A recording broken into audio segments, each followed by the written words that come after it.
just love that. Welcome, everyone, to the February 22nd City Council work session. Welcome to everyone here and at home. We have two items this evening, and what we're going to try to do is we are talking about a science-based greenhouse gas target first, and we're fortunate enough to have a speaker that will be introduced, and then we'll try to answer any specific questions. And then we will pick up this discussion on Wednesday where we have another speaker. So we're just building a framework for the future discussion. So with that, I'll turn this over to the City Manager. Thank you, Mayor. And Matt, why don't you just come on up, introduce Dr. Rice for us, and get it started. Great. Thank you.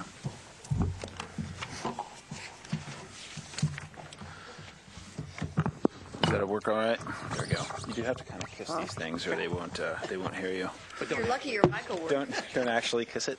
Okay. Hello, councilors, Mayor. Again. Yes. Matt McRae, Climate and Energy Analyst for the City of Eugene.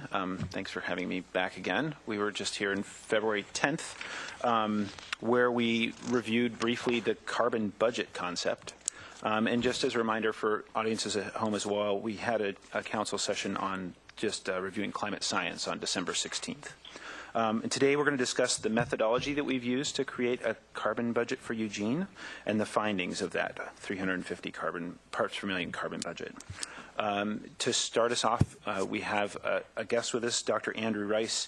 He's an associate professor in the Department of Physics at PSU, where he teaches and develops curricula in undergraduate and graduate level courses in physics and atmospheric science. Dr. Rice received his postdoctoral degree from the University of Washington, where he studied the chemistry of atmosphere and oceans. We're really fortunate in that Dr. Rice has supported policy discussions like ours. He's recently involved in a study to determine the economic impact of an Oregon statewide price on carbon. So he's helpful in bridging the science and policy discussions. We were partnered with Dr. Rice through a collaboration with the American Geophysical Union and ICLEI, which is a nonprofit that helps local governments achieve their sustainability goals. So before I hand over the microphone, I'd like to take the opportunity to publicly thank you very much for your support of this effort and for making the trek down from Portland. So I hand it over to you, and there you are. Great. Thank you, and welcome. Thank you so much. Thanks for having me here. So I'm going to show a couple slides to provide the global perspective, give a backdrop for Eugene's 350 ppm greenhouse gas budgets that Matt is going to talk about at the end. Yep. So there you go. Yeah. And Beth's going to start that for you. Nope. Sorry. She'll get it for you. There we go. Thanks. Perfect. Yeah. Okay, I'm just going to show a couple slides. We can focus on the left one. That's from the IPCC, so the Intergovernmental Panel on Climate Change 2013 report. Those are calculated average surface temperatures on the top graph there on the left side from 3 independent data sets, NASA, NOAA, and the Hadley Center in the UK. Temperature is shown, and that's global average temperature, and the date falls along the x-axis there. Temperature is shown relative to the average over the period, so it's what we call an anomaly. So 0 is like the average, and everything else is relative to that. So a couple things you can notice from this. First is a steady rise over that period of time. So this is the last 150 years, approximately. The global average temperature rise is about 0.8 degrees C. This is about 1.4 degrees Fahrenheit. So that's one thing to note. Second to note is the interannual variability, meaning the wiggles, the noise in the graph is pretty substantial. Year to year, the temperature can fluctuate. Average temperature can fluctuate as much as 0.2 of a degree centigrade. So we see this long-term trend and a lot of noise kind of masking that trend. So you really can only see these trends over long periods of time. I think that's a really important thing to note here. We're talking about less than 0.01 degrees C per year on average temperature rise. And if you see the noise is 0.2, it's hard to distinguish that rise without looking at the long-term trend in temperature. Okay, so that's the averages. On the right-hand side, there was an animation going from NASA. That was one of those data sets, basically over a very similar period of time. What you notice is that even though the global average is one picture of what's going on, you see differences that are spatially resolved. So there are areas of the globe that are warming much more rapidly, for example, the Arctic. there are areas that aren't warming at all in the globe. So there is some complexity in the climate system, essentially. Okay. So we also know that radiative trace gases, known as greenhouse gases, absorb outgoing terrestrial radiation, thereby trapping heat. And these are also on the rise. This is the last a couple thousand years of records of greenhouse gases. The top one, sorry, the axes are small there, is carbon dioxide. The middle is methane, and the bottom one is nitrous oxide. Those are all well-known greenhouse gases. And you can see the temperatures are rising quite rapidly. We know this through observations since the 1950s directly of the atmosphere. We also know this, as in this example, from analyzing gases trapped in ice, and ice core records essentially at the two poles. These are unprecedented levels of greenhouse gas concentrations today. As you notice on the bottom, I have a quote there that says that the levels we're seeing today of carbon dioxide, methane, and nitrous oxide are the highest they've been in the last 800,000 years or so. Carbon dioxide has risen about 40% since the Industrial Revolution in the atmosphere. Methane has more than doubled to its current concentration at 1.8 parts per million. Sorry, I should note that the units for carbon dioxide and methane are parts per million. Carbon dioxide is currently at about 400 parts per million, 40% up from what it was prior to the Industrial Revolution. So that's 0.04%, just for kind of scaling here. Okay. Okay. Also through, where am I going?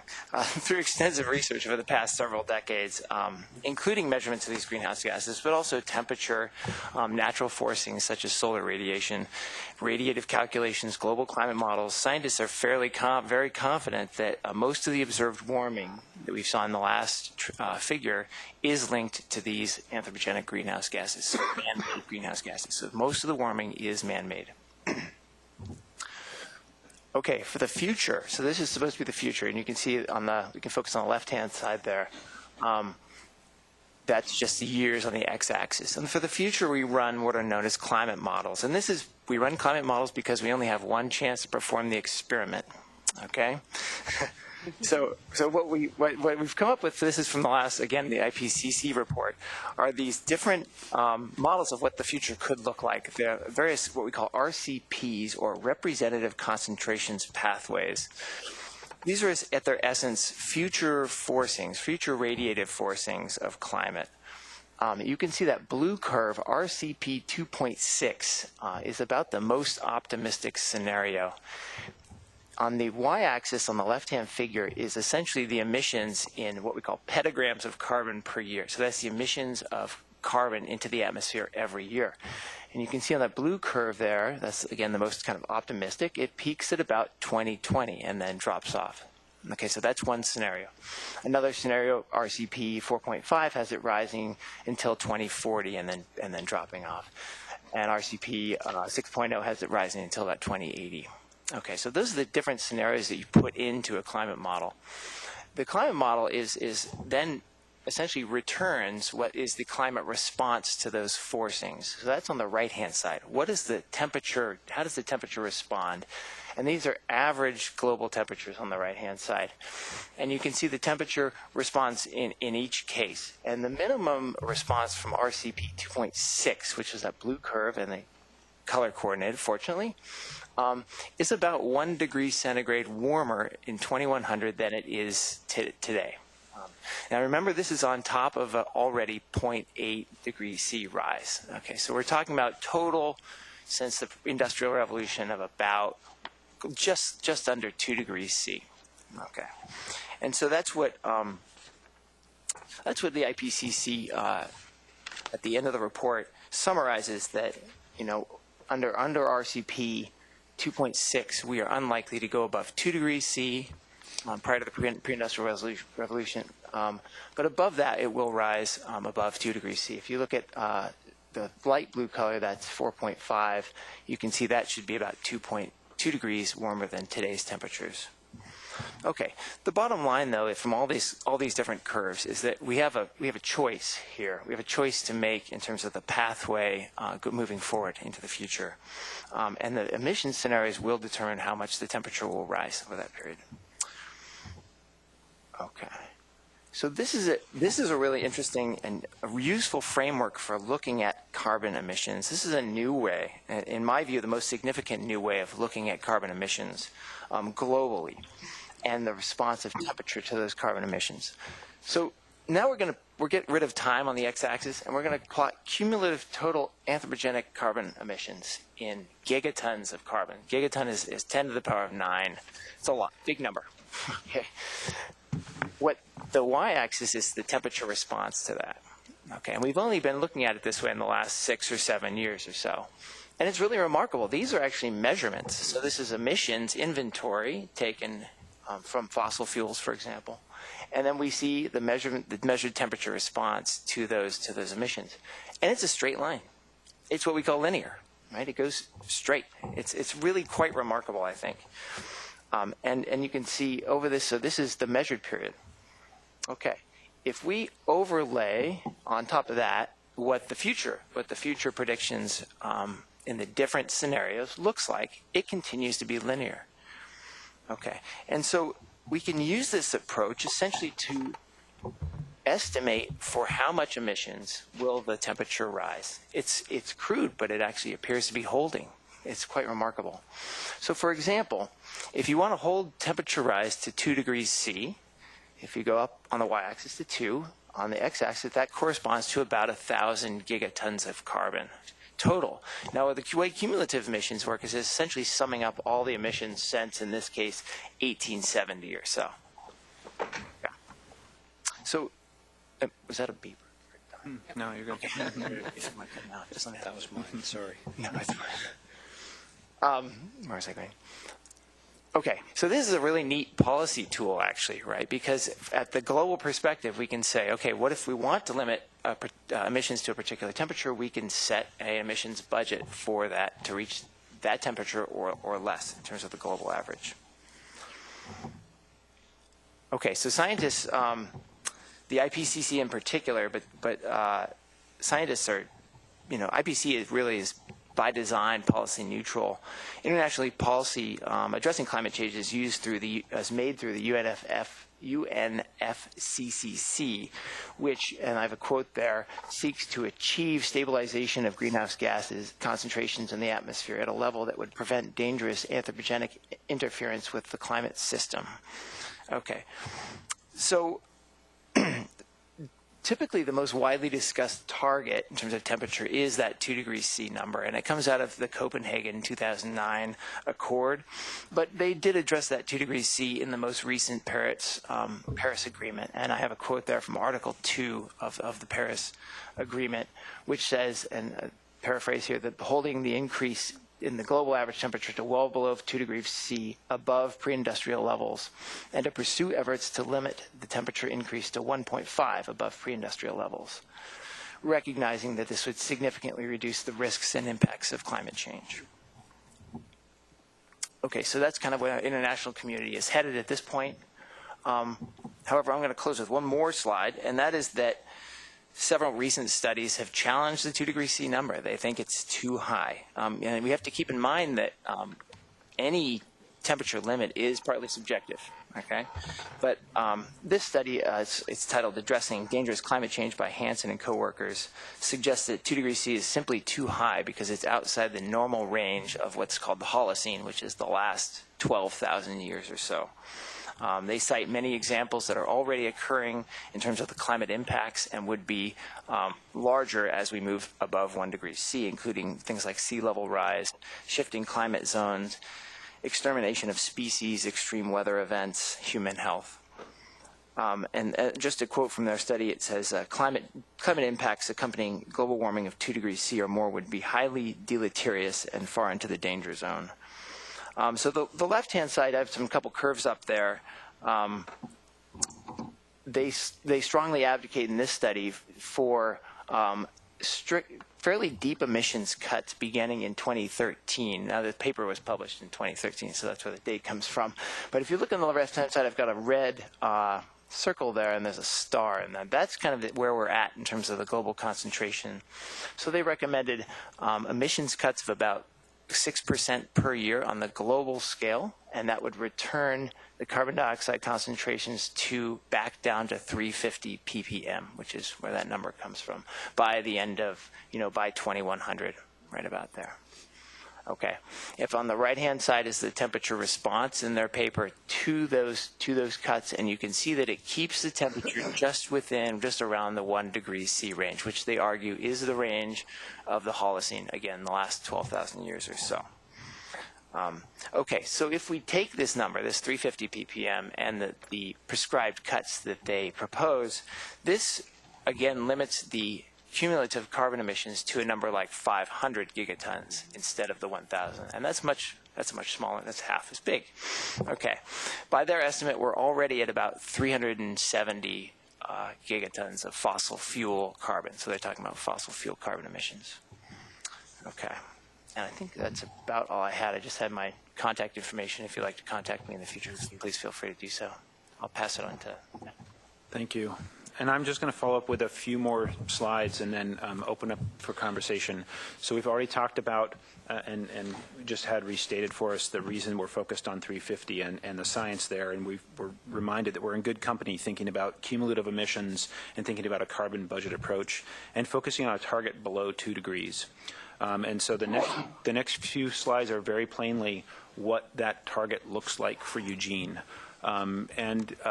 It certainly will, I think, will cause us all to think some and encourage us to have some discussions. And I'm just a reminder that we'll have much more time on Wednesday to pick up discussion on this. So here's the math. It's startlingly simple. We took the global CO2 capacity that Dr. Rice was talking about. There was a prescription provided by Hansen et al., scientists at NASA and Columbia University. We took that total amount and we divided it by the global population. So we said, okay, everybody on the globe, man, woman, and child, gets the same amount of emissions. And those people who aren't emitting quickly have a healthy budget to work with, and those of us who are emitting quite a bit right now will have to pare down our emissions fairly rapidly. So it gives us a global or a carbon budget per person, and then we simply added up the population of Eugene and all the carbon emissions associated with Eugene with our population, and we looked at where we are today, and then we derive a curve that is how we need to reduce emissions in order to avoid going over our community-wide budget. So this is the trajectory on the dotted line. There is our 50% fossil fuel reduction by 2030. You're all familiar with that by now. You've also heard me say that we're in line with that target, that we're seeing 2.5% on average reductions over the last 10 years. We've been headed downward. Our fossil fuel emissions are reducing along that line. And here is the 350 curve. It's quite a bit steeper. It puts us more at carbon neutral by 2030 instead of 50% reduction by 2030. So to think about it a different way, I'm going to show you a different chart that's going to show our annual emissions, our emissions from 2013 on the left in that blue block is our total 2013 1 year's emissions.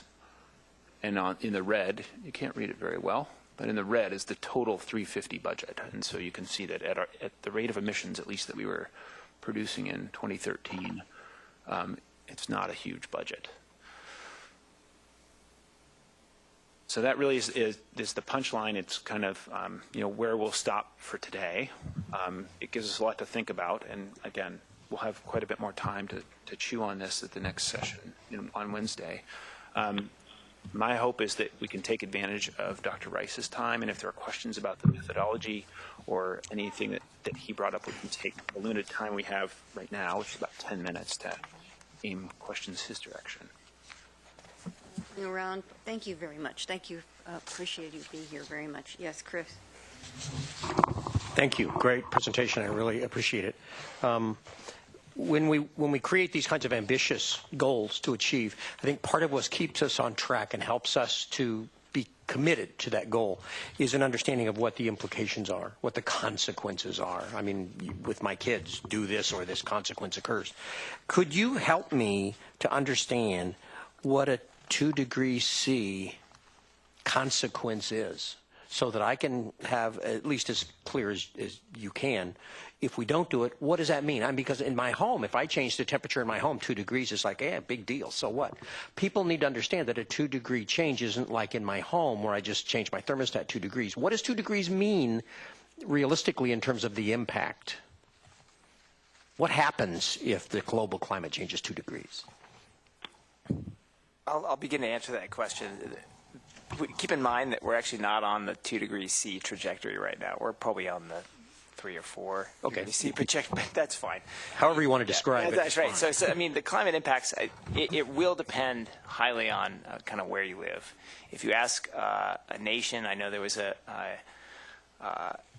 during the Paris Agreement, there was a consortia of small island nations that were really pushing that number, trying to push for the 1.5 target rather than the 2 degrees C target, because they were facing severe problems with sea level rise, right? So it really is going to depend.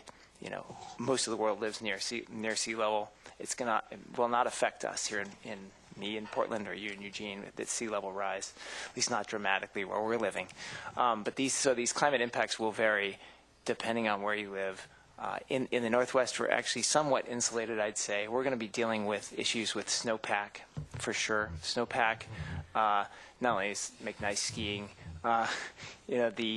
provides a reservoir of water, as you know, for us in the late season. We don't have large reservoirs like California. We might have to address that issue if snowpack is much like last year, for example. Late season water is really important. So issues like that for the Northwest, we will have extreme heat. Heat waves will become more common. They already are. Which has impacts on human health. Maybe not if you can just turn down your thermostat and run the air conditioner. But there are large portions of our populations don't have that ability, even in Portland. Again, looking locally, I'd say the Northwest is actually we have a fairly moderate climate here. Think of it as Mediterranean climate, so those impacts may not be as large as in areas that already are experiencing heat waves or other impacts like sea level rise. That actually kind of gets at what the second part of the question was. Something we have talked about at this table is the impact in certain parts of this country, say the Southwest. Mm-hmm. Colorado River Basin, Southern California, Arizona, New Mexico.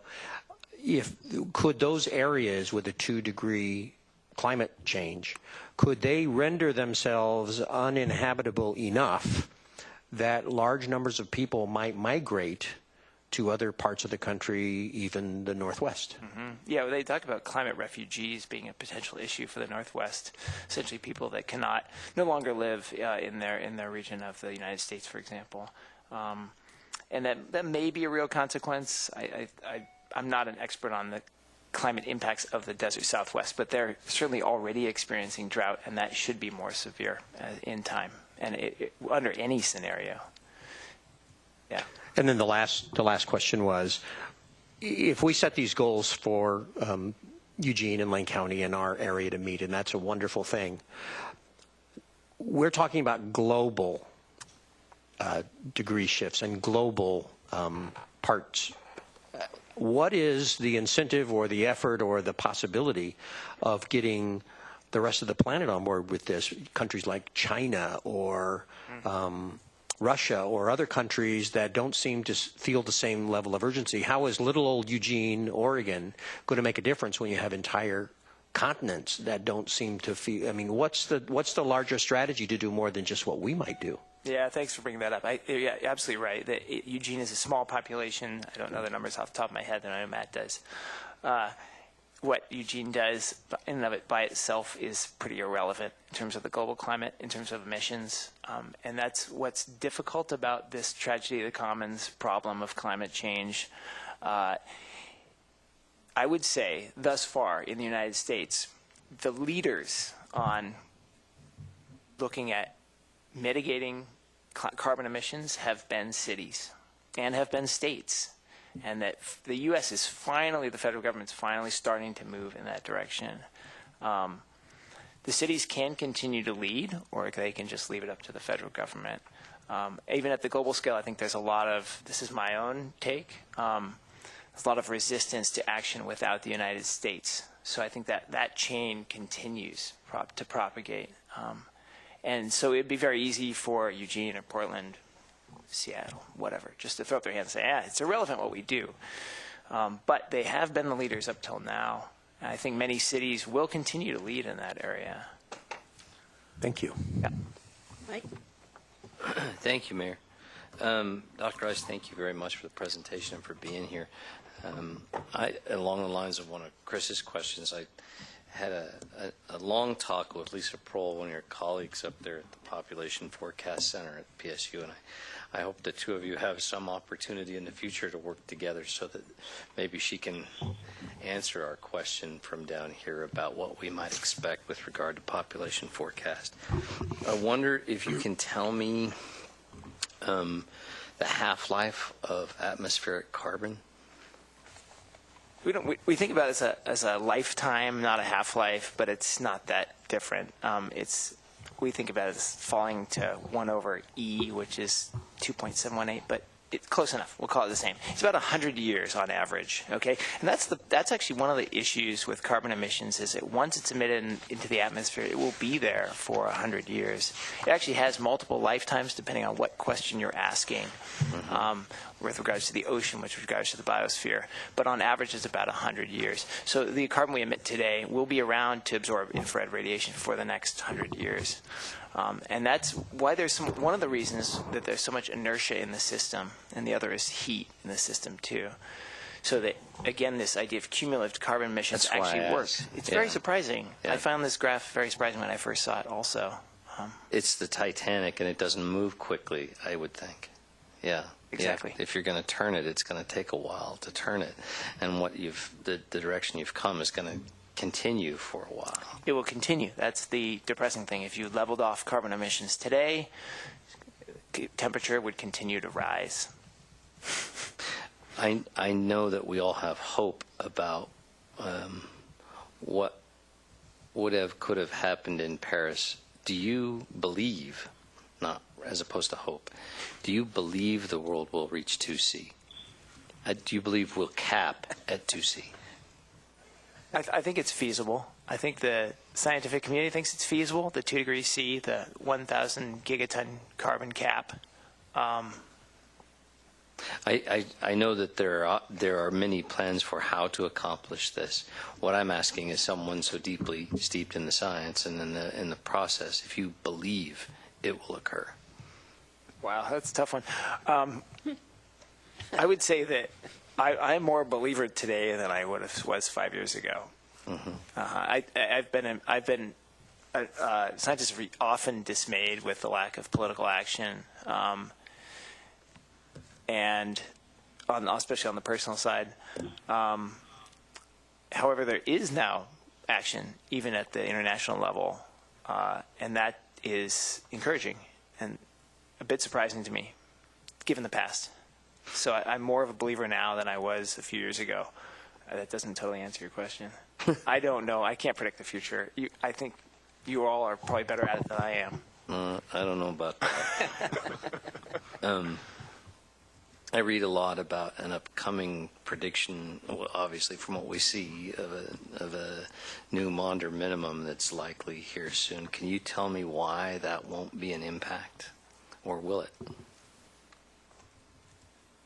I'd have to go back and do my research on that. Sunspots and the degree of... Oh, yeah. And them being predicted to be, forgive the word, but astronomically small. Yeah. So over the I guess course you're asking to 2030. Will that have an effect on predictions? Yeah. Solar forcing is the most important on Earth. Absolutely, hands down. The solar forcing we've seen in the last 100 years has been pretty small, at least, especially since we've had good measurements, satellite measurements, since about the 1970s. We have a very good record of solar forcing.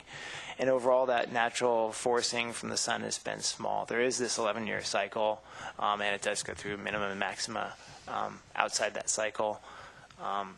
I will say that, again, so far it's been pretty small. It's had a pretty small effect, and the greenhouse gases in the last 30 years have been really driving the temperature. Okay. Thank you, sir, very much. I have 3 more people in the queue, and we're right at 6, so we'll try to be as quick as we can with this, getting the information you need. So, George. Thanks, Mayor. Thank you, Dr. Rice, for the presentation. I think it's going to take me a little while to absorb all this information and feel comfortable with it. Kind of in response to something that Councilor Pryor said, you know, I feel the same. It's like, so, you know, we're 155,000, the city of 155,000. We're setting these goals, and that's great. I think we should do it. What effect will it really have? Not a heck of a lot. I mean, practically speaking, physically. You know, there are cities in China that people have probably not even aware that these cities that used to be a farming village 30 years ago, it's now 12 million people. And whatever we do for our carbon reduction is obviated in 30 seconds by all the new coal-fired plants and manufacturing centers and road building, and they're buying cars like crazy in China now. And India's poised to do the same thing. India's going to be next. And so it's not just China. Does that mean that we just kind of curl up into a fetal position and start crying because it seems hopeless? No, of course not. We should do this. And the United States should set the example. And we should cooperate with the other countries that are using up at a very rapid rate the world's resources, because they're doing what we did, you know, and this is what they throw back in our face sometimes. It's like, hey, we just want what you have. We want a car, we want a washer and dryer, we want an air conditioner, we want freeways so we can go to the new amusement parks that are being built all over. You know, they want the good life too, and but I think that we have to show the example, and I think it does matter for Eugene to do this because, you know, shows that we're on the team trying to reverse this thing. I know one thing a lot of people are wondering about, myself included, is how does this translate? And we probably haven't figured it out yet exactly, but how's this translate into policies? It's like, are we going to have limitations on driving? Are we going to, you know, how are we going to really do this and make it work and reduce the emissions through time to get it down to 350? And if I can answer that really briefly, one, just a reminder that we have a climate action plan that really spells out the majority of the strategies we would use to drive emissions, whether it's slowly or rapidly. It's more or less the same suite. Sure, there are more things that we can do. Some of the bigger levers are things like a price on carbon at the state level, which you all have endorsed, and so you know that effort is continuing to try and encourage that at the state level. And I'll just say that there's more discussion on that front. That's really the next piece of our thinking is okay, what exactly would it take to get there? So there's work to do on that front and more time for conversation along those lines. Well, I just want to point, thank you, and I appreciate that. Sure. And I have read some of that stuff. But I just think people are really wondering, well, how's it going to affect me? How's it going to affect me in my daily life and making plans for, you know, my job and my family? And so I think, you know, I look forward to seeing the development of the, you know, like the on-the-ground plans to how to make this happen. Great. Thank you. Claire? Thank you. Well, I just wanted to say thank you very much for coming and sharing your expertise with us. And I really appreciate, Matt, having you help us connect our local work and how we're thinking about this with this larger framework, because that's the obvious point. To follow up on Chris's question about, you know, what does it mean for Eugene as a standalone city to take action?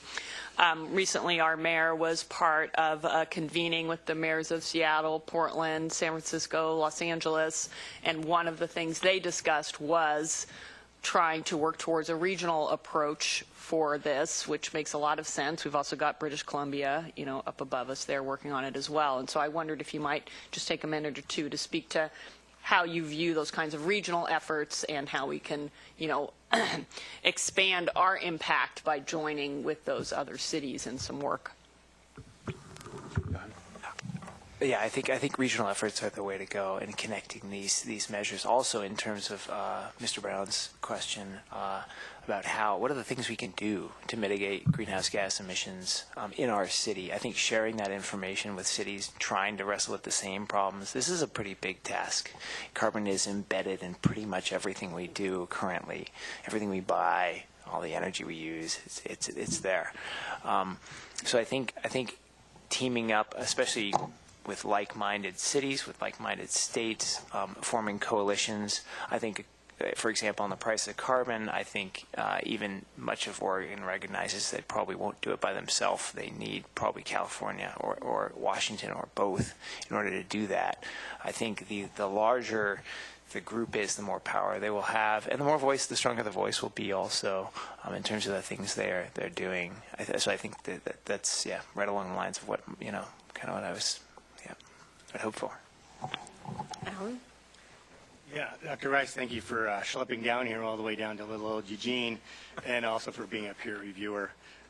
You mentioned the tragedy of the commons, which to me means that while possible, we may fail to save ourselves because we perceive all of our individual actions as not making a difference, and we can't see the effect.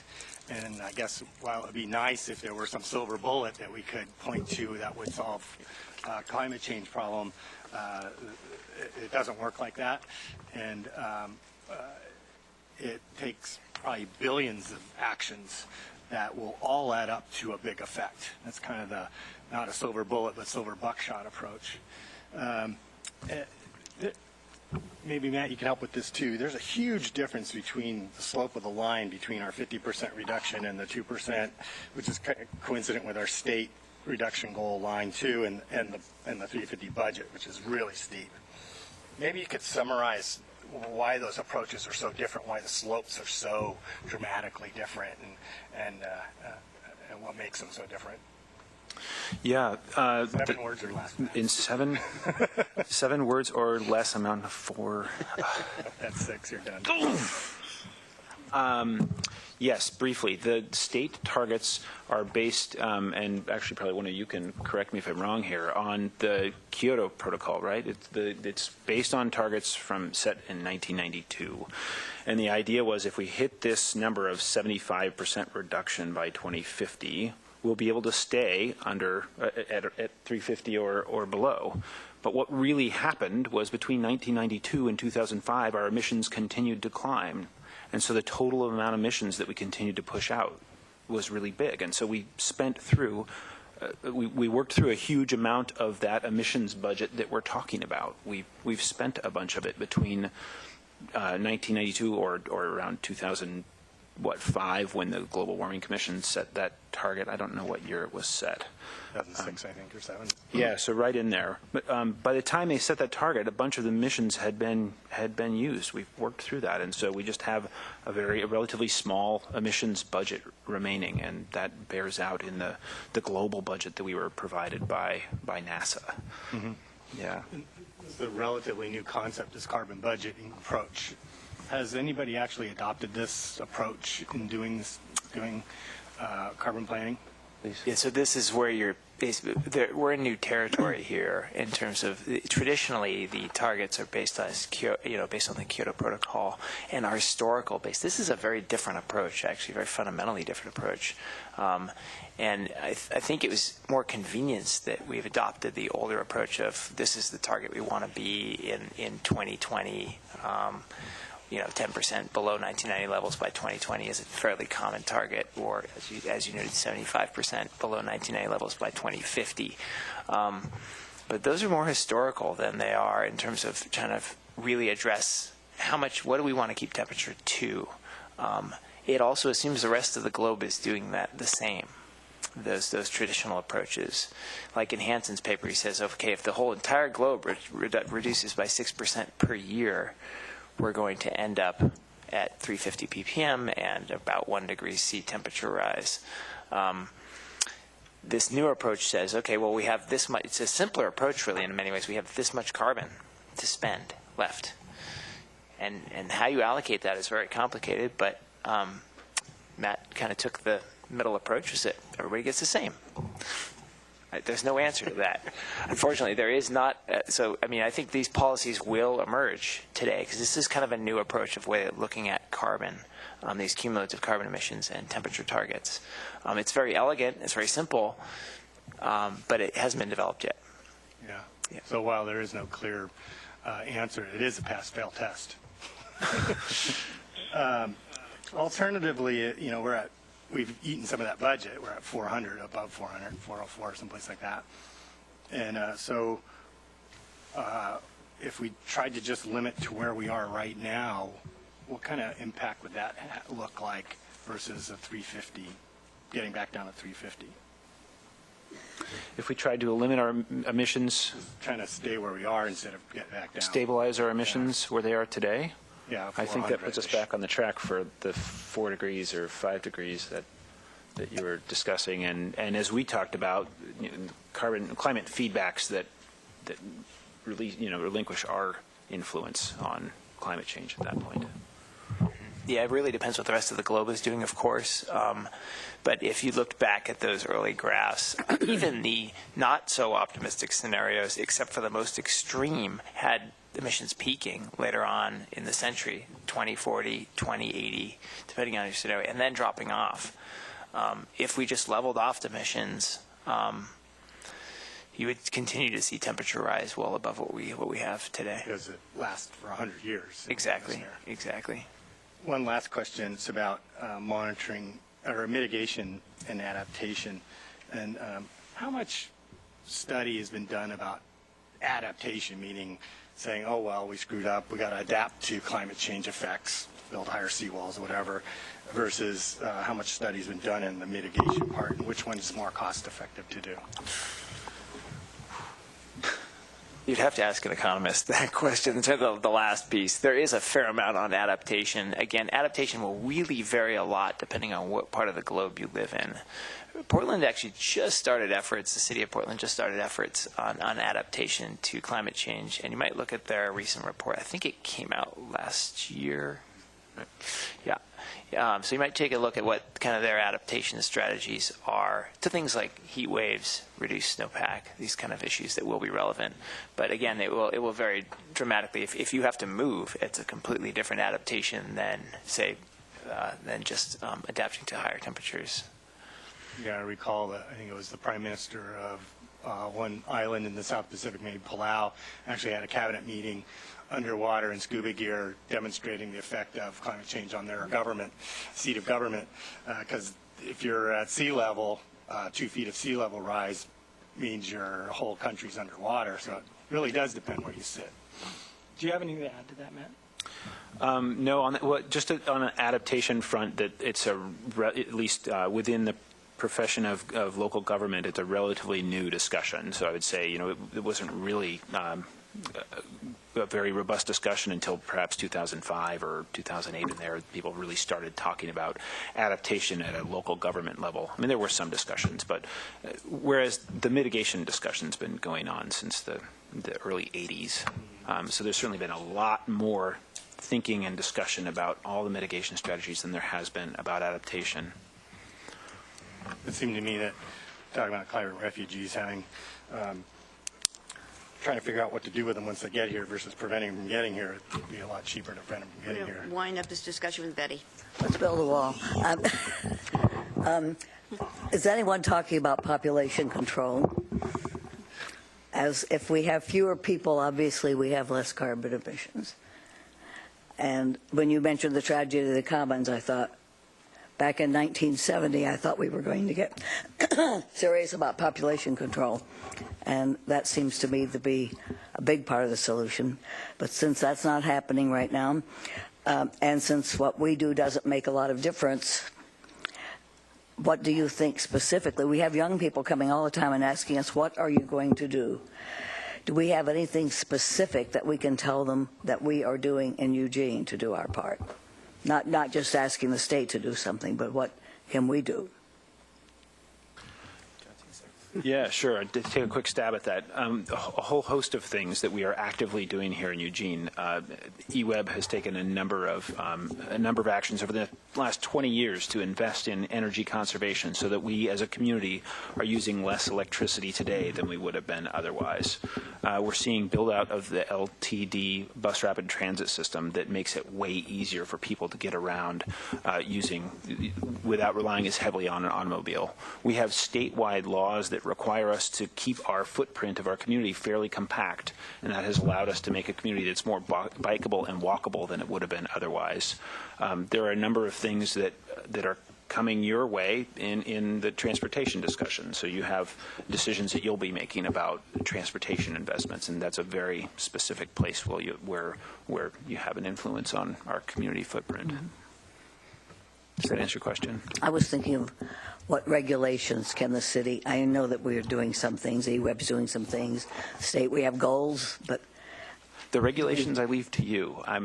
We can point at some of the policy levers that you all have available to you, but I'm not, at least not right now, in a position to propose any of those. Okay, thank you. Sure.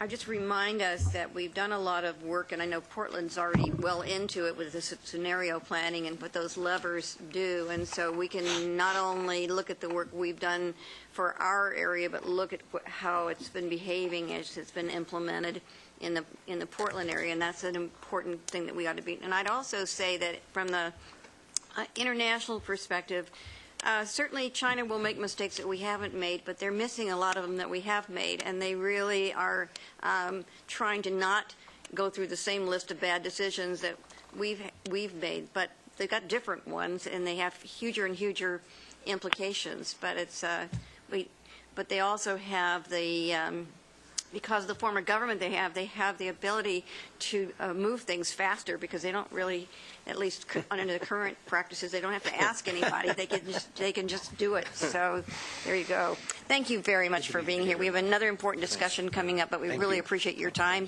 and it gets us started on this very important discussion. Thank you very much.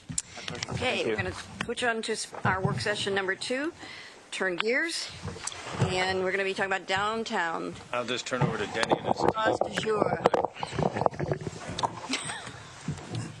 Good evening, Denny Bro, Community Development. We're here specifically to talk about Broadway Plaza, or Kesey Square, but this is really connected to a larger discussion that you've been having over the last several weeks about downtown improvements, and specifically around improving our downtown open spaces. Our goal today is really to provide some history, some context, and the current status really as we are today, to help really inform your discussion and also determine what questions you need answers and what additional information you need as we move this discussion forward.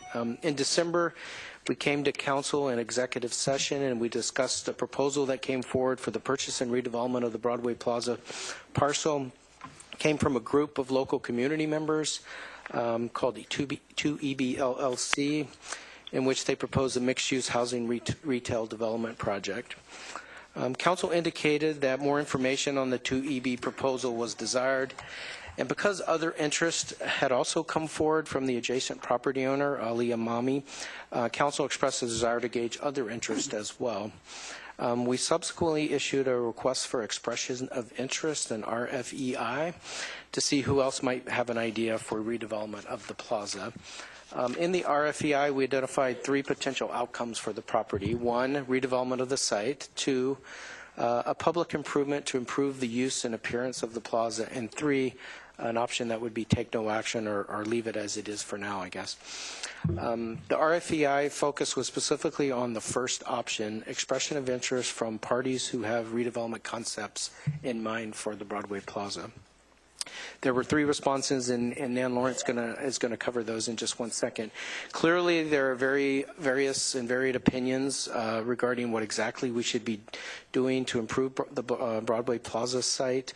They range from building on it, improving it, programming it, or maybe even just leaving it just like it is. And regardless of where we land on that spectrum, I think the discussion really starts with something that most of us share in common, and that is that the desired outcome really is that the heart of our downtown, including this corner, needs to be active, it needs to be safe, attractive, inviting, accessible, and enjoyed by all. So with that goal in mind, I'm going to hand it over to Nan to give a little bit of a history and context. Great. Thank you for this opportunity to present information on Broadway Plaza. I'm going to begin with the historic context and then look at the downtown context, present some urban design observations, and then talk about the expressions of interest. So starting with the historic context, this is the site in 1856 where the blue arrow is pointing to, and you can see the large space reserved for the park lots. By 1884, there was a livery stable on the site where you would board your horses, kind of like a parking garage, I guess, at that time. And then there was a carriage house right behind. So by 1888, there was a building in pretty much the same configuration as the building that was torn down 80 years later. Here are some little bit more modern images. In 1963, if you can see the green arrow at the sort of the top right of the slide, where it says Calkins Finance and Loan, and then you can see the J.C. Penney's all the way off to the right. So that was the building in 1963. Another image looking south on Willamette, and the building all the way to the left where it says Equitable, that's the building that's been renovated, and it's right on the corner, right across from Broadway Plaza today. So in 1969, you can't see it so well in this slide. I apologize for that. But we're right on the corner. You can see where the green arrow is pointing. A very snowy day and a lot of pedestrian activity. So here's the building as it looked in elevation. In 1969, the building was determined to be substandard, and it was demolished. The site became a part of the pedestrian mall, and we kept this site as a plaza after Broadway was opened, and then Willamette first, and then Broadway was opened. So in modern times, pretty close to modern times, 2013, this is an image of an art walk happening on the first Friday art walk. During those kind of events, the plaza just fills with life.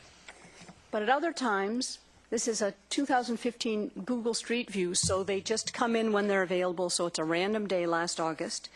And at times like this, the site is underutilized. Let's talk about the downtown context, because while Broadway Plaza has remained pretty much the same since the removal of the downtown mall, the properties around it have seen significant transformation. So the former Taco Time building was transformed into the first on Broadway, with a lot of active ground floor uses.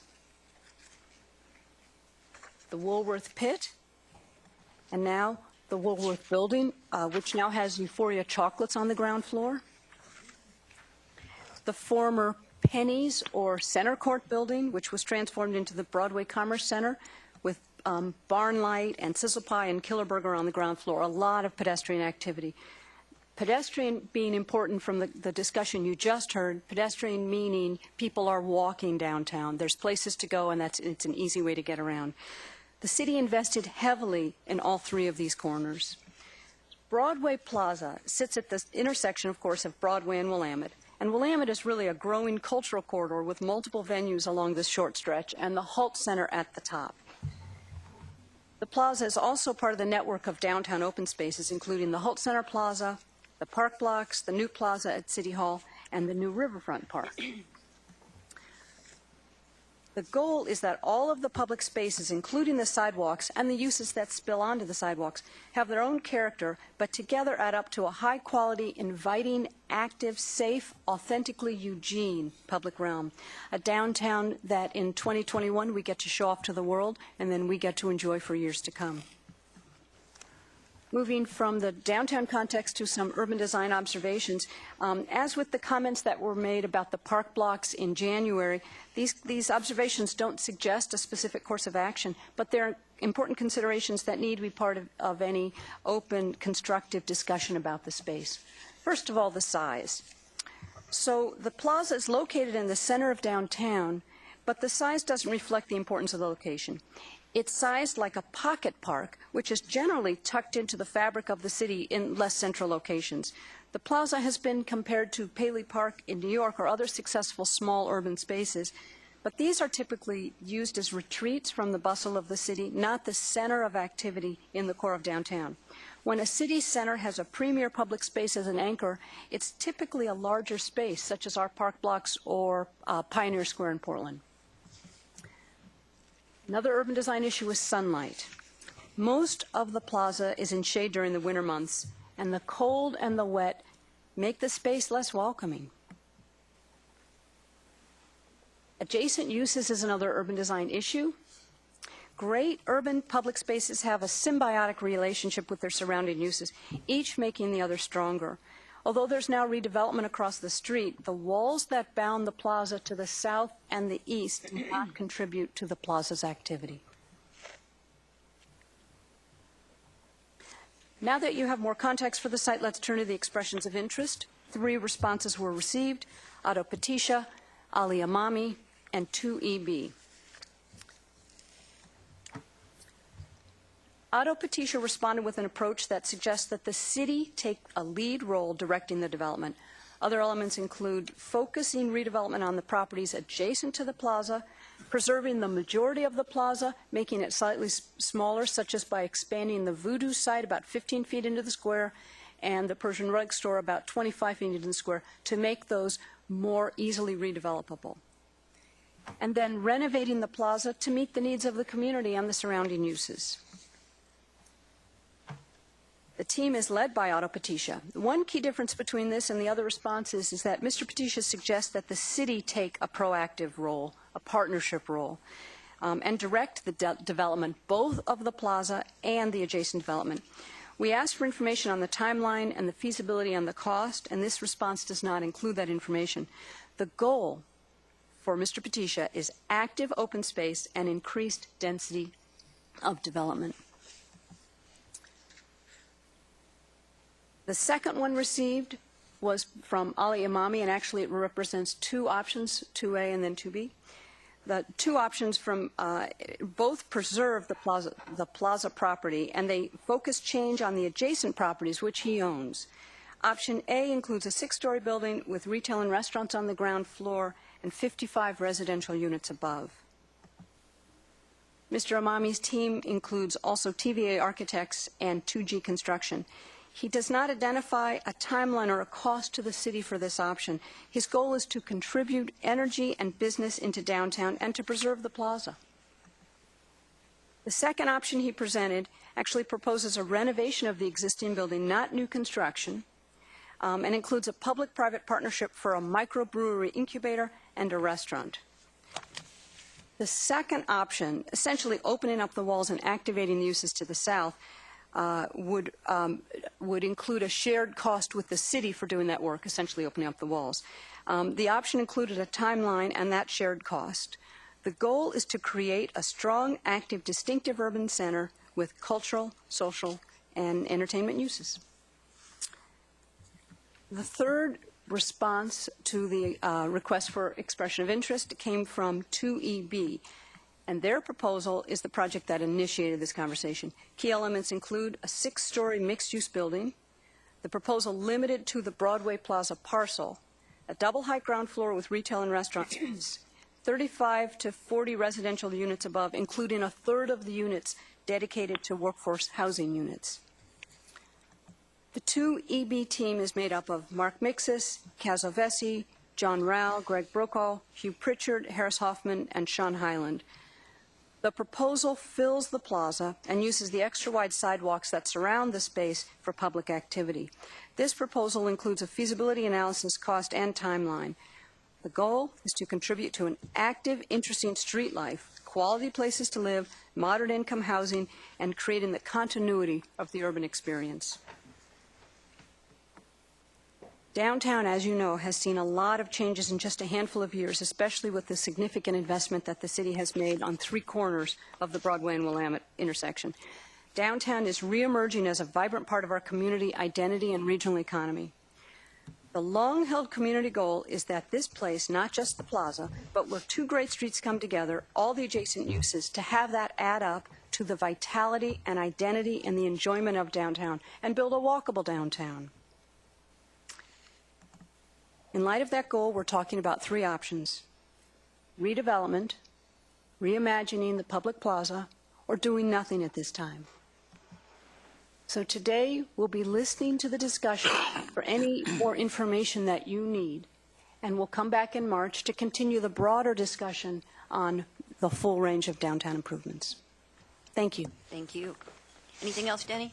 That's it. Thank you. Okay. Okay, so we'll begin the discussion, and I have Betty and George in a queue. Claire. Betty? Thank you. First, I am surprised, actually shocked, that we're even discussing building on this now that we know about the deed which dedicated this space, restricted it to public use forever. And I know that we can, you say we can just reverse that, but I think that means something. I also think you talk about pedestrians. That's good that we have pedestrians, people enjoying. Pedestrians need to sit down sometimes. And we need places to sit downtown, places for people to gather. This spot is in the very heart of downtown, and it's the last thing we have that is right there in the center, the last open space. If there's something wrong with it, if it needs improvement, then let's think about how to improve it instead of how to destroy it. I think that allowing a few weeks for people to give ideas was just a matter of saying we're going to sell it, and if you have a better idea, you've got about 6 weeks or whatever it was to tell us what you can do that's better. If we're serious about making it better, and we do have some good ideas like opening the walls. People say the walls are a bad thing. Well, then let's open the walls. This has been suggested years ago, and the city agreed to it at one time. But if we're going to ask people to give us ideas for making it a better space, it should be a very long process, not just a few weeks to come up with something, or else it's too late. I think that a lot of people have suggested who didn't have money or definite plans, but it's up to us to think of what we want to do with it, and in the meantime, if we leave it, we still have a chance to do something. If you put a building there, we don't have another chance to use the space for public gathering, for people to stop and say, let's sit and talk a while, and maybe draw up some chairs. I think that my opinion is a very good idea is opening the walls and doing it in cooperation with Mr. Imami, but we should take more time to think about it. But we definitely should not go back on the promise of this is a public space forever. Thank you. George? Thank you, Mayor. Thank you for the presentation. I really appreciated a lot of those old photographs. I've seen a lot of them, but there were some new ones to me in the maps, and I appreciate that. I have to agree with Councilor Taylor. I think it's just absolutely unthinkable that we would even be talking about diminishing the public space in the very center of our town, in the very center of our downtown. I mean, we saw from those pictures in the 70s. Those were normal days. I've seen pictures of normal days downtown. Did you see the one earlier when the traffic was like it was packed, and then there were people flooding that little space? It was very active. We've heard that it's a failed space, it's an underutilized space. The only thing that's failed is our imagination in making it. Really, I feel that with a little imagination and a little money, we can make that, we can redesign it and redevelop it that way, but keeping it as public space. As far as I know, there is no other public space in the center of town where there's no curfew, that it's open 24/7 to anybody that wants to go there and stand and rest or chat with friends. And not be kicked out like the parks, the park blocks, a lot of the other plazas. there's curfews. There's a curfew right out here, right outside this building, 11 to 6. You can't be out there. There's no place for, people can't use that. So, there's almost countless examples. All you have to do is get your computer out and Google it, or go to the U of O's architecture library, and you will see a whole wall of pocket public spaces all over Europe, very imaginative, very beautiful, all over the United States. There's plenty of good examples out there. I'll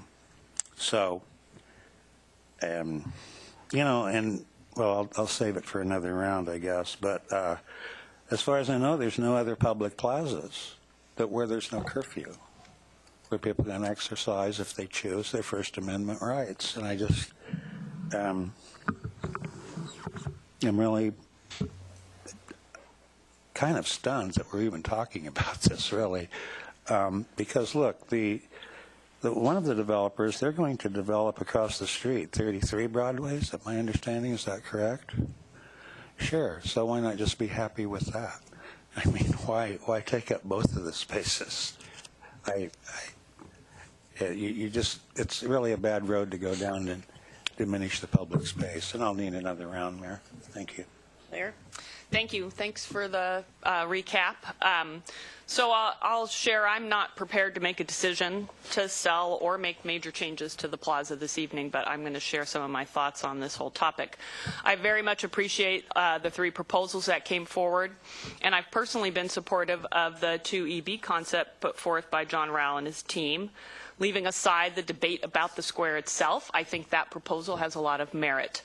And I understand they started by thinking about how to make the space more usable and realized it would need a roof as a natural step. And then as they thought about that, they thought, why not put something above that roof? I think any plan to improve the space would need to include some kind of cover or roof. I don't think the plaza is a great asset as it sits right now, but I'm ambivalent about rushing to dedicate funds to improve it if that means taking money from other parks development or improvements needed in other parts of my ward.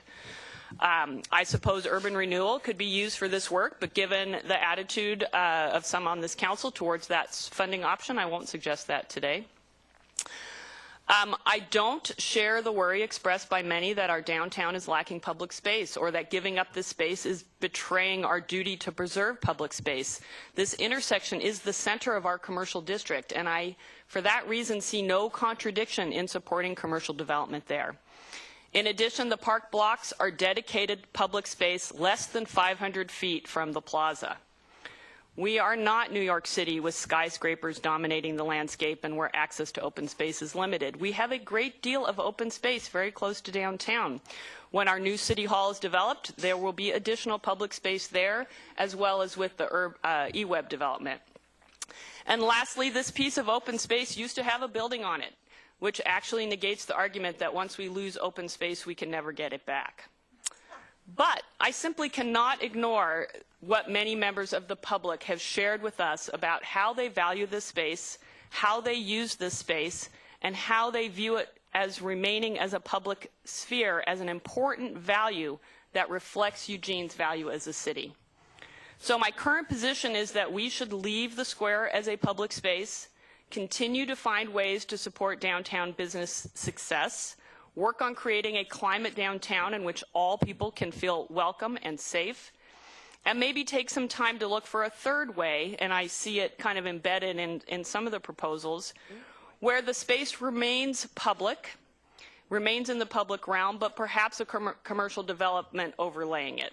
So perhaps could be a public market, not a private business, that maintains the access on the plaza and ownership in the public sphere, but with the space above being used for commercial space or housing. That would be a win-win in my mind.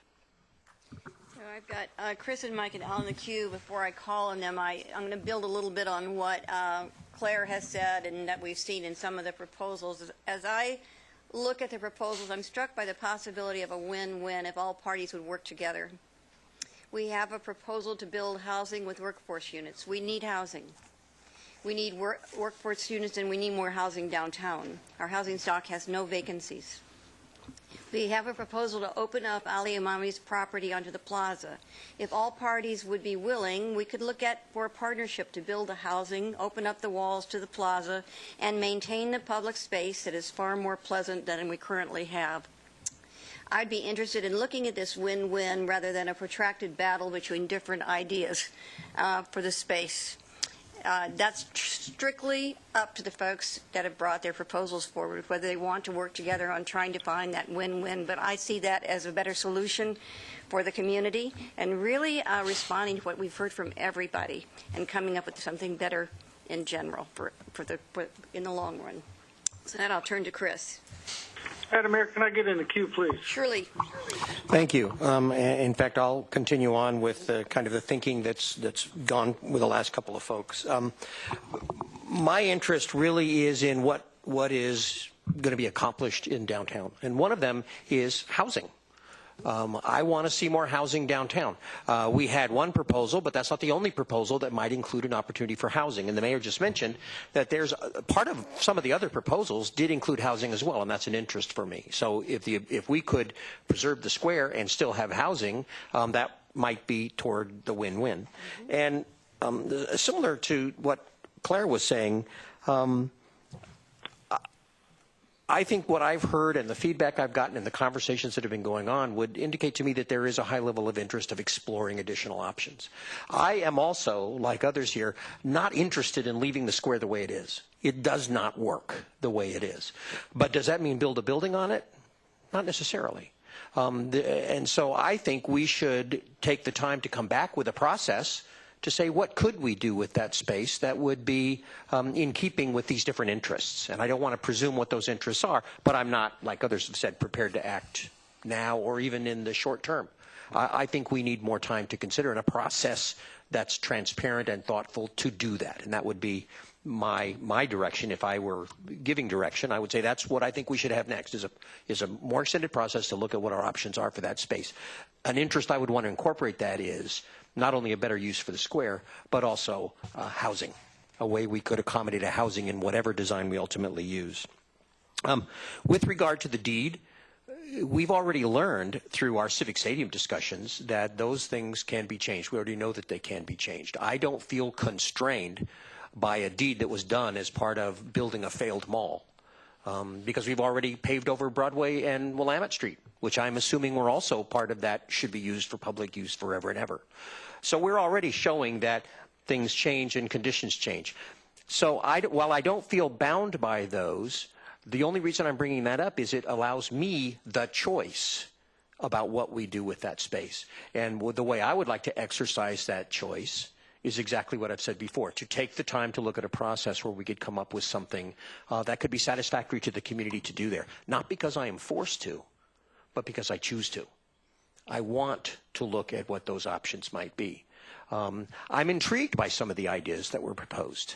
Some of the things that could be done in that square with some improvements and some changes. If we could incorporate housing in there, there may be a win-win somewhere in there. And so I'm actually encouraged by where we've gotten so far, and I appreciate the RFI that you went through to get to that point. And now I think with some additional process and some additional thinking, we might be able to even build some more on that as well. So, yeah, that's the direction I would go. Mike. Thank you, Mayor. I have to say,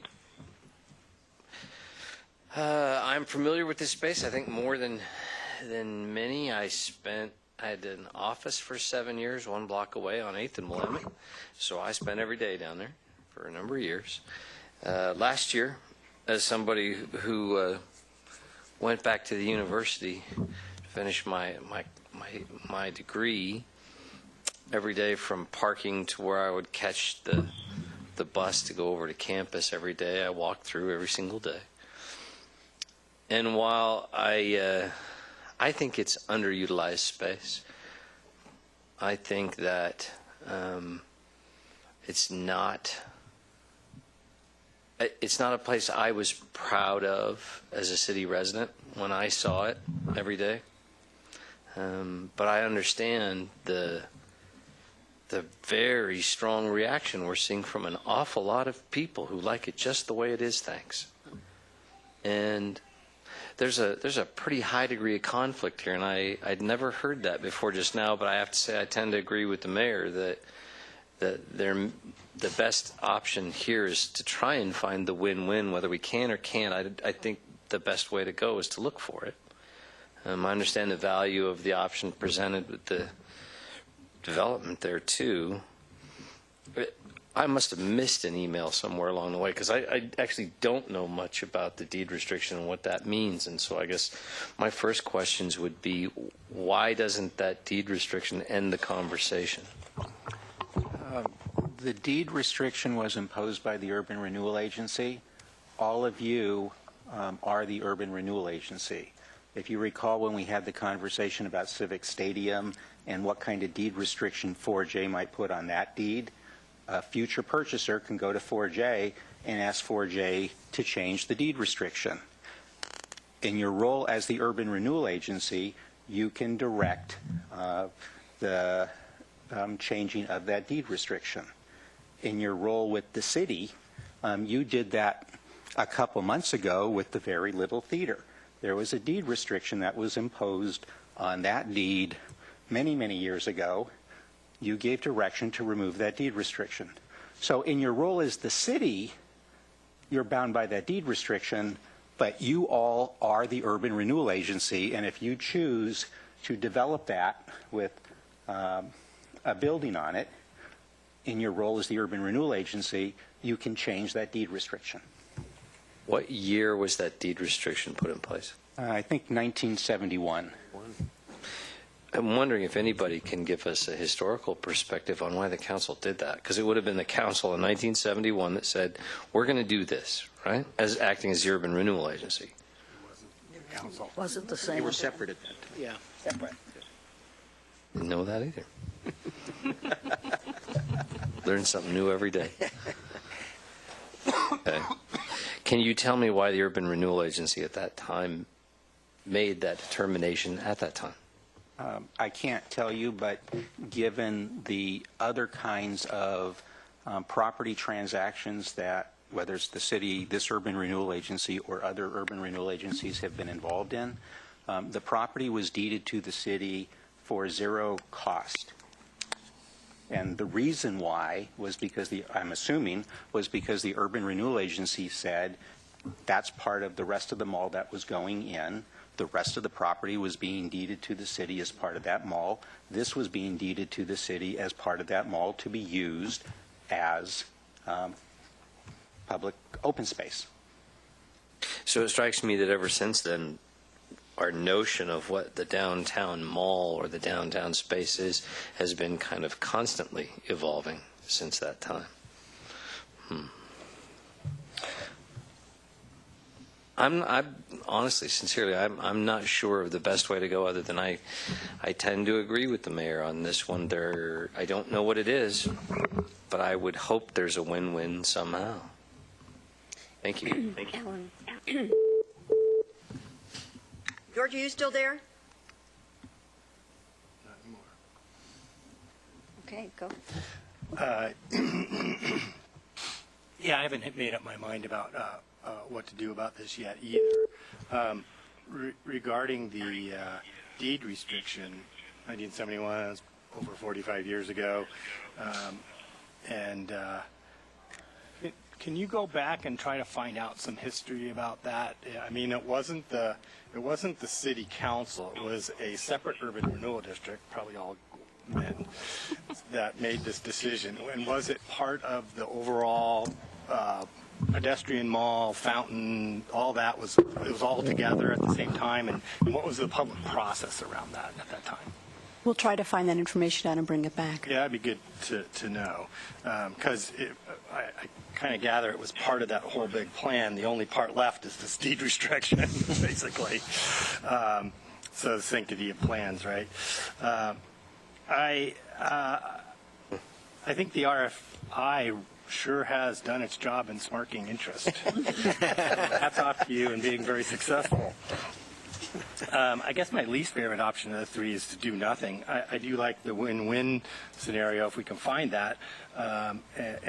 So I understand the desire of people to develop it and make it more active and more utilized. But I also understand the strong feeling that people have around it being a public plaza and a place that's for the people. But we don't really have any data about that. Can you find out how much TC Square is actually used and come back to us with that? Can we get some real data, not just how many organized events there were, but see if there's any data around how much people use it, other than the anecdotal stuff that we've got. The other part that I would like to know about is, do we know the park needs for the downtown area? We've added about 2,000 or 3,000 more people down there without any new parks. And so I don't think we've done it. Have we looked at what the park needs for all the downtown are and how that equates to acreage and how that will relate to the new City Hall Plaza and the revitalized Riverfront by eWeb. So I'd like to know more about that. And then finally, I have a family matter I need to deal with this evening, so I won't be able to make the evening session, so I'll have to carry on without one. We'll try. Yeah. Be tough, though. George Poling, are you on the line? Thank you. Yes. Yeah, can you hear me? Yes, very well. Okay. First of all, I want to thank, I think it was Mike that brought up the question about the deed restriction. I had some questions about that, but Glenn, thank you for answering those. I kind of agree with what Claire and Chris have said, and the mayor. I, too, of the three options, favored the 2EB proposal, but, I would like to see it kind of get to a win-win status myself. My only concern is with the way we tend to do things, I hope we don't take so long in processing this that we lose the opportunity to do something with the Broadway Plaza, because what it is right now is the last vestiges of a project that failed miserably, and we do need to do something with it. I do agree with one thing that Claire said, that if we decide to redevelop it as open space or a park, that we don't use any of the park fund money to improve it until such time that some of the other parks throughout the entire city are tended to first. In my ward, there's Stryker Park that the citizens that live in that area have actually volunteered to put in sweat equity to make that a viable park.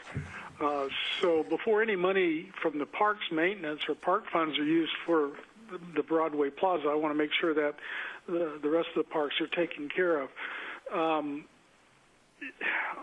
Like I said, most of what I was going to say has already been said by Chris and Claire, so I will just leave it at that. And also, I don't know if I'll be able to make it back for the second half, the 7:30 meeting also. I will try, but I don't know if I'll be able to. All right, Thank you. Thank you, George.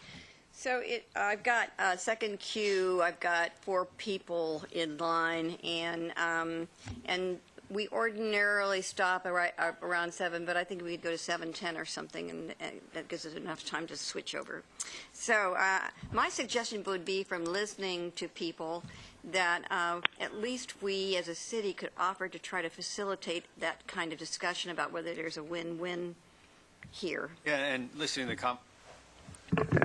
the conversation, I think that's what we would want to do, is at least ask people if they'd like to convene and try to do something like that. So that's the tenor of the conversation so far that I'm hearing. So, and I take that as kind of a proactive facilitation, that if people are really interested, sometimes it helps for there to be another party that's kind of trying to bring the conversation together so that old issues don't get in the way of new decisions. So just wanted to put that out there.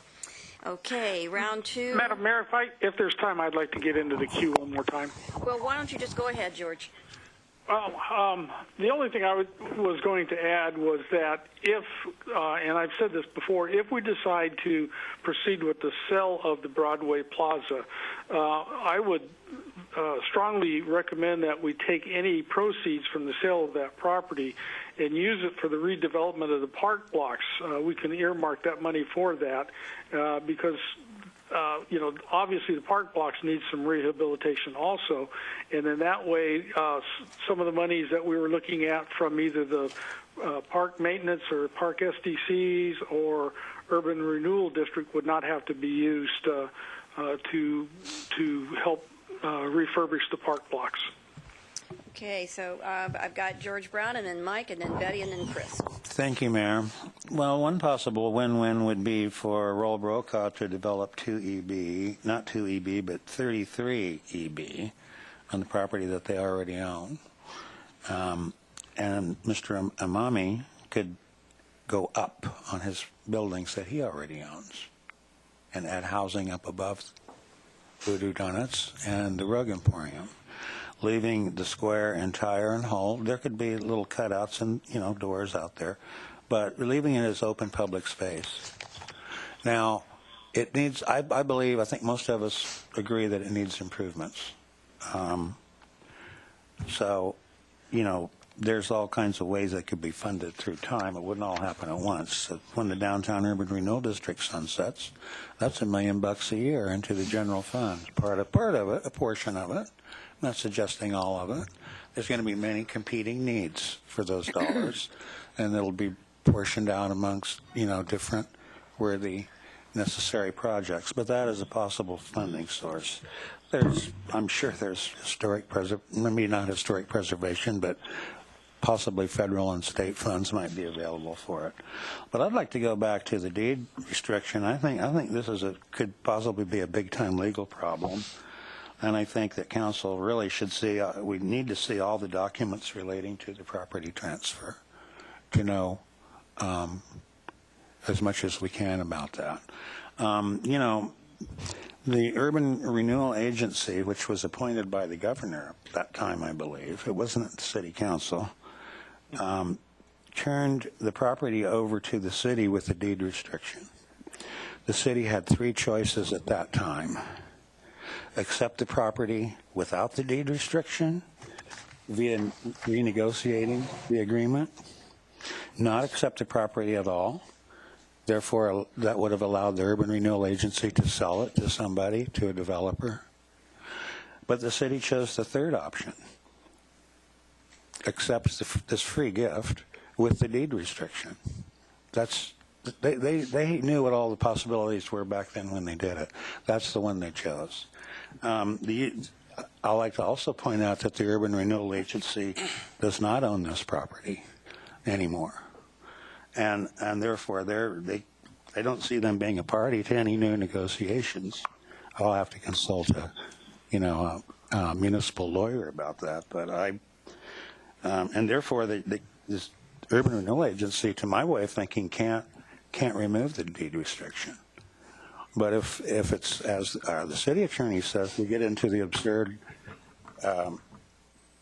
scenario of meeting, okay, now we're the Urban Renewal Agency. We want you to remove, and then we go, okay, that's a good idea. It puts us in a pretty absurd position. I'm going to, Another round, too, Mayor. we have time. It all depends on, we have time, George. Okay.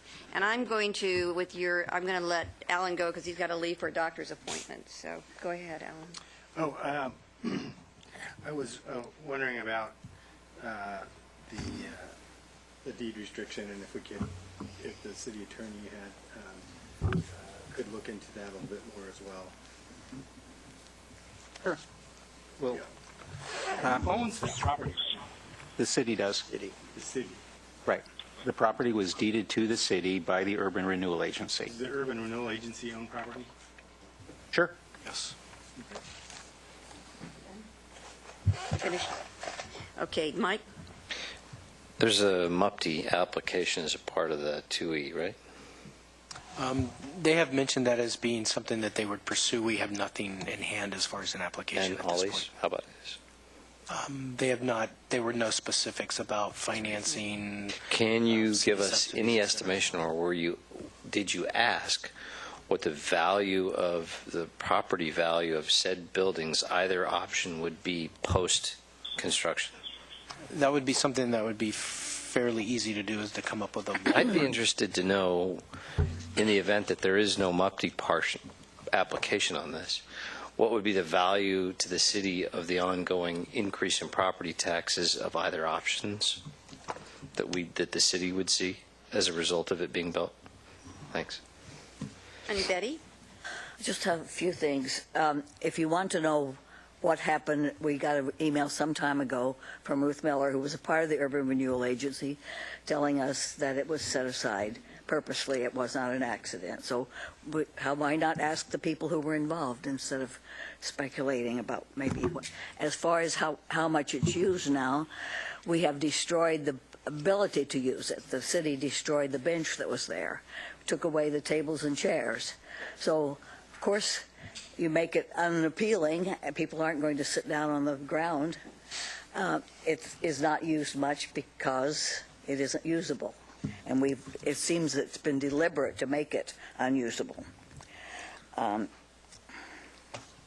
As for housing, there are other places that there could be housing downtown.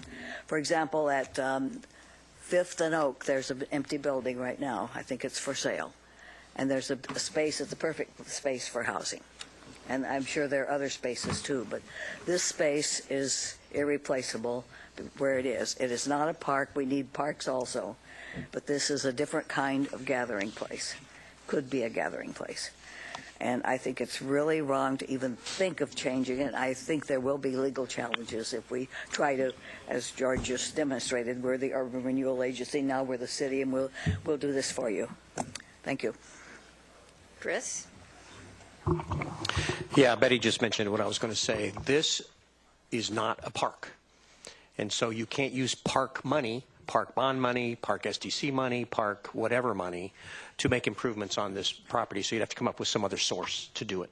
It's the last remnant of the failed mall downtown. And it was deeded at that time.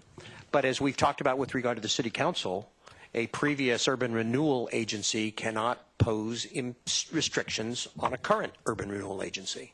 And so a current urban renewal agency can meet and change whatever past restrictions were put on. So that's I don't think something that troubles me as much as the conversation about what we would do with it and where the money would come to do with it. So I would be interested in part of this conversation is what are the possibilities or the availabilities of urban renewal money to be able to be used with any sort of development that went on there, whether it was as small as just improving it or as large as perhaps putting housing around it or whatever we chose to do. I would want to know what the funding options were and how urban renewal might fit into that. But I don't foresee we could use park money.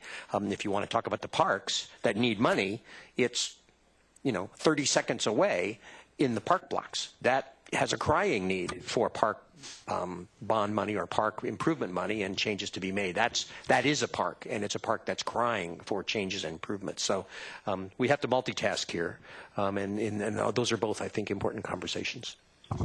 So I've got George for a third round, but before that, I'd just like to say, if I had known that threatening to close the park could get it programmed 24/7, I might have done it a long time ago.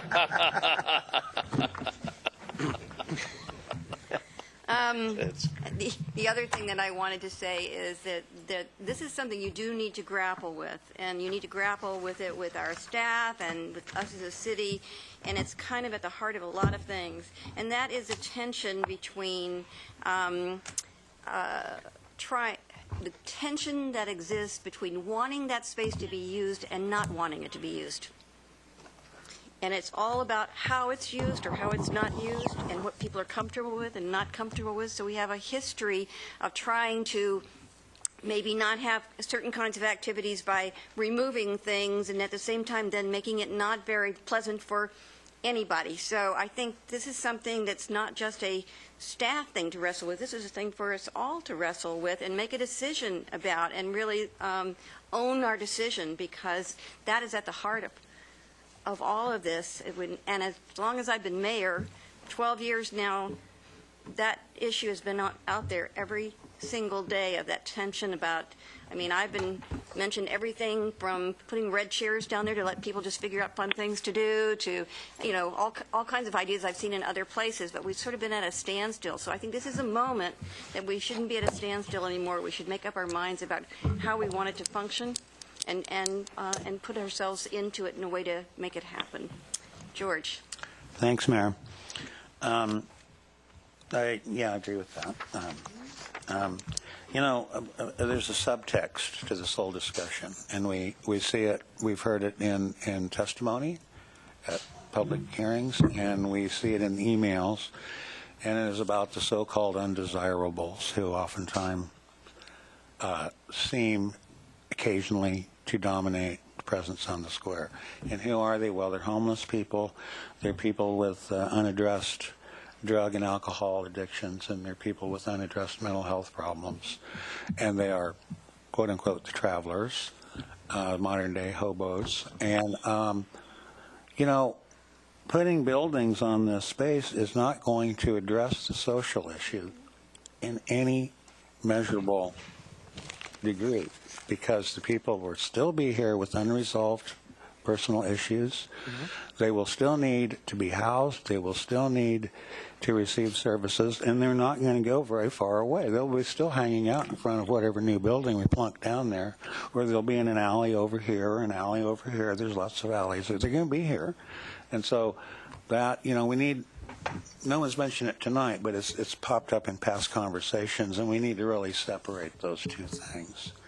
And we need to figure out how we can direct money to get people housed and get people, the housing first thing, and then they can take advantage of the services. So, the city used to participate in programmed events there. Like, whatever happened to Billy Moser, for goodness sakes, the human dynamo, the nuclear reactor of atoms. The energy was unreal. I mean, there were dance parties, there were plays. Bijou put on movie nights. It was like there were all kinds of people there, families with kids. Just exactly the kind of thing that we want to happen down there. And some of the other people, the troublesome ones. Well, we're in an urban environment. We're a city. They're going to be there, but I'm saying, we can address that too, as part of the overall strategy to improve the experience there without, devolving the public space into private commercial space. That would be so wrong and a terrible mistake in my view. We would really regret that down the road as open space becomes more precious as the city grows. It's really important to have public gathering space that doesn't have a curfew. Can it be improved? Oh, yes, for sure. Definitely. Yeah, we should do that. But not by filling it up with commercial buildings. Thank you. So with that, we're going to close the meeting, and we'll be back at 7:30 for the regular meeting. Thank you.